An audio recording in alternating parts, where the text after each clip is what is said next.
सर्वांना सविनय जय भीम। आज निवडणुकीचा प्रचाराचा शेवटचा दिवस आहे। उद्याच्या दिवसानंतर परवा सकाळी मतदानाला सुरुवात होईल आणि या महाराष्ट्रातील बहुजनांचं भवितव्य या मतपेट्यांमध्ये बंद होणार आहे। त्यामुळे महाराष्ट्रातील तमाम बहुजन मतदारांना माझं कळकळीचं आवाहन आहे की प्रत्येक वेळी येते त्या निवडणुकीपेक्षा ही निवडणूक अतिशय वेगळी आहे। त्याचं गांभीर्य आपण ओळखलं पाहिजे। ज्या पक्षांना आलटून पालटून आपण कायम सत्तेत बसवत आलो, काही काळ विरोधी बाकावर बसायचं, पुन्हा सत्तेत जायचं, पुन्हा विरोधी बाकावर यायचं, अशी ज्या दोन पक्षांमध्ये सातत्याने अदलाबदल सुरू आहे, या अदलाबदलीमध्ये तुमच्या माझ्यासारख्या बहुजन समाजातल्या कार्यकर्त्याला, इथल्या बहुजनांच्या प्रश्नांना कुठेही जागा नाही।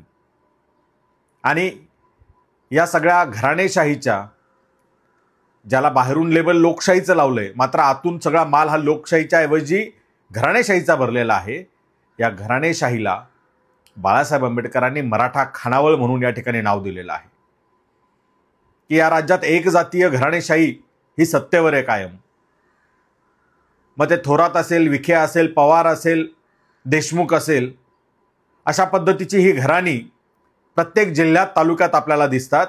आणि या घराण्यातलाच कधी काका निवडून येतो, कधी मामा निवडून येतो, कधी काकू निवडून येते, कधी मावशी निवडून येते, कधी नातू निवडून येतो, कधी भाऊ निवडून येतो, कधी बहीण निवडून येते। पण त्या ठिकाणी कुठल्याही प्रकारे बहुजन समाजाला प्रतिनिधित्व दिले जात नाही। आपल्या प्रश्नांची या ठिकाणी सोडवणूक केली जात नाही। त्यामुळे आता ही संधी आहे। या 20 तारखेला डोकं शांत ठेवून, डोक्यात पक्का विचार ठेवून वंचित बहुजन आघाडीने, या एकमेव पक्षाने या महाराष्ट्रातल्या या घराणेशाहीच्या, जातीयवादाच्या आणि धर्मांध राजकारणाच्या विरोधात शड्डू ठोकला आणि 199 उमेदवार मैदानात उतरवलेले आहेत। त्यामुळे सर्व मतदार बंधू भगिनींना माझं कळकळीचं आवाहन आहे, या 20 तारखेला गॅस सिलेंडर या चिन्हासमोरील बटन दाबून आपण वंचित बहुजन आघाडीच्या उमेदवारांना भरघोस मतांनी विजयी करायचं आहे। आपल्याला दिलेलं आरक्षणाचं जे काही संरक्षण आहे ते काढून घेण्याचं काम काँग्रेस, राष्ट्रवादी, शिवसेना, भाजपा या सगळ्या पक्षांकडून केलं जात आहे। महायुतीचंही तेच धोरण आहे आणि महाविकास आघाडीचंही तेच धोरण आहे। ओबीसींचं राजकीय आरक्षण संपुष्टात आलं। अडीच वर्ष दोन्ही आघाड्या या सत्तेत होत्या, एकानेही ते वाचवलं नाही। आणि आता बाळासाहेब सांगतायत की जर पुन्हा एक जातीय सत्ता या विधानसभेत बसली तर ओबीसीचं शिक्षणातलं आणि नोकरीतलं आरक्षण सुद्धा संपवलं जाईल। एससी एसटीच्या आरक्षणात क्रिमिलेअर आणून मोठा समूह हा आरक्षणातून बाद करण्याचा डाव या ठिकाणी आणलेला आहे। निवडणूक लागायच्या दिवशी इथलं शिंदे सरकार, महायुतीचं सरकार हे क्रिमिलेअर लागू करण्याचा निर्णय घेतं, त्यासाठीची कमिटी फॉर्म करतं आणि आज या क्षणापर्यंत, आज प्रचाराचा शेवटचा दिवस आहे, आजपर्यंत महाविकास आघाडीतील एकही पक्ष त्यावर ब्र काढत नाही। त्याचा निषेध करणं तर लांब राहिलं, कारण यांचा त्याला पाठिंबा होता। दक्षिणेतील 2 राज्यांमध्ये काँग्रेसचे मुख्यमंत्री म्हणतात की क्रिमिलेअरचा निर्णय आम्ही तात्काळ लागू करू, ते लागू करणारे आम्ही पहिले राहू। उत्तरेमध्ये भाजप शासित राज्यांमध्ये तो क्रिमिलेअरचा निर्णय लागू केला जात आहे।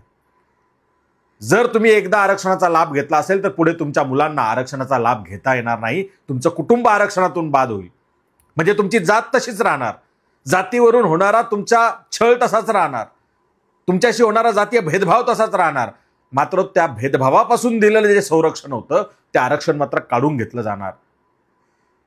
आज जर जागे नाही झालात तर भविष्यातील पिढ्या त्या आपल्याला माफ करणार नाहीत। जर आरक्षण वाचवायचं असेल तर वंचित बहुजन आघाडीचे आमदार हे विधानसभेत निवडून पाठवल्याशिवाय गत्यंतर नाही। कारण या सगळ्या पक्षांनी आपापसात आपापल्या कुटुंबामध्ये सगळी सत्ता वाटून घेतलेली आहे। बाप भाजपकडनं उभा आहे, पोरगा राष्ट्रवादीकडनं उभा आहे, मेहुणा काँग्रेसमध्ये, पाहुणा शिवसेनेमध्ये, अशी सगळी ही वाटणी झालेली, ही विभागणी झालेली आहे।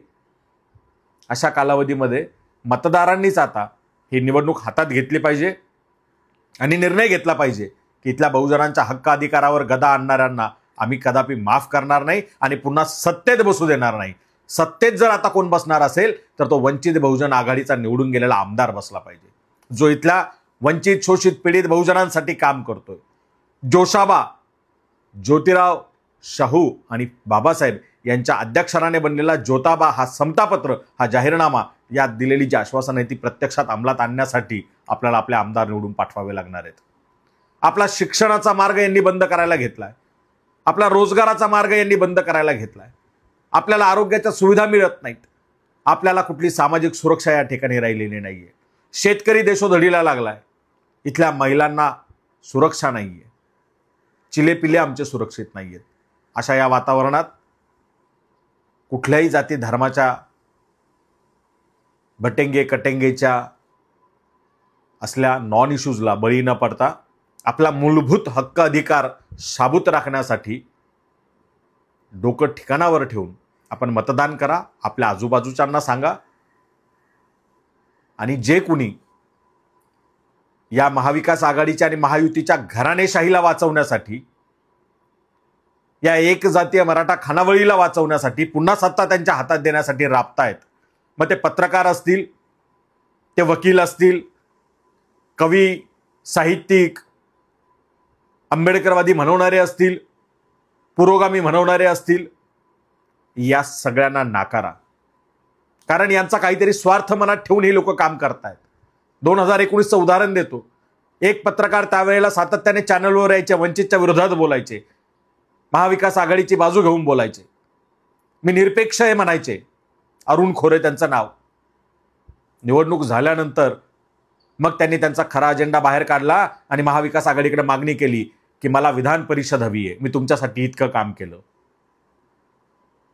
त्यांना तर काही मिळालं नाही. तसेच लोकसभेच्या वेळेला महाविकास आघाडीनं अनेकांच्या कोपराला गुळ लावला. त्यांना वाटत होतं विधानसभेला आपल्याला काहीतरी घबाड मिळेल. त्यांनी वंचितच्या विरोधात प्रचार केला. मधल्या काळात यांच्या बैठका झाल्या, महाविकास आघाडीकडे कोणत्या जागा मागायच्या, किती जागा मागायच्या, पत्रकार परिषदा झाल्या. एकाने तर घोषणा केली होती त्यावेळेला की विधानसभेला बाबासाहेबांच्या स्वप्नातला रिपब्लिकन पक्ष उभा झालेला दिसेल. आता कुठे गेला तो रिपब्लिकन पक्ष?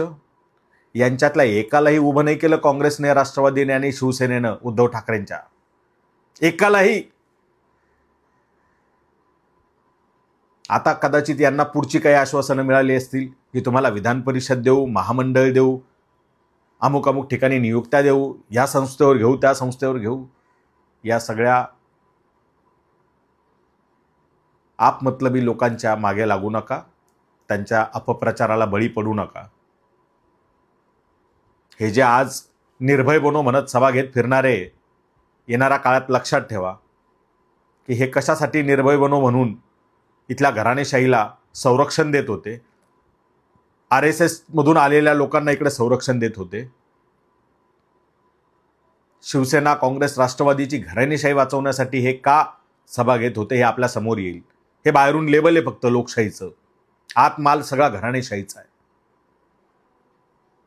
इथल्या वंचित शोषित पीडितांचा संविधानाने आणि लोकशाहीने दिलेला हक्क अधिकार नाकारायचा आणि घराणेशाहीची बाजू घ्यायची, ही यांची लोकशाहीची व्याख्या आहे.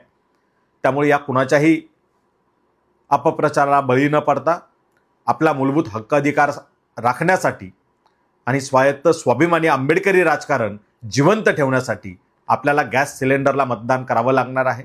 या राज्यात एकही वंचित बहुजन आघाडीशिवाय एकही पक्ष हा आंबेडकरी राजकारण करताना दिसत नाहीये, ते पुढे नेताना दिसत नाहीये. आणि हा एकमेव जो पक्ष नेटाने ते आंबेडकरी राजकारण पुढे नेण्याचं काम करतोय, त्या पक्षाला बदनाम करण्यासाठी अनेक जण सुपाऱ्या घेऊन काम करतायत. यांना योग्य वेळी आम्ही उघडं पाडूच. पण आता या 20 तारखेला आपल्या मतदारसंघामध्ये गॅस सिलेंडर हे एकमेव चिन्ह डोक्यात ठेवा आणि गॅस सिलेंडर समोरचं बटन दाबून वंचित बहुजन आघाडीला मतदान द्या. वंचित बहुजन आघाडीच्या उमेदवाराला विजयी करा.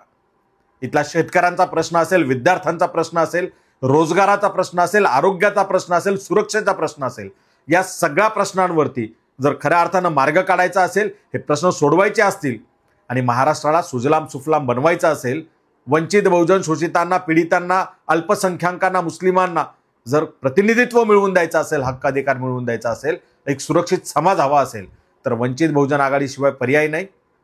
या 20 तारखेला आपण गॅस सिलेंडर समोरील बटन दाबून वंचित बहुजन आघाडीच्या उमेदवारांना भरघोस मतांनी विजयी कराल अशी अपेक्षा या ठिकाणी बाळगतो, असं आवाहन आपल्याला करतो आणि थांबतो. धन्यवाद. जय भीम.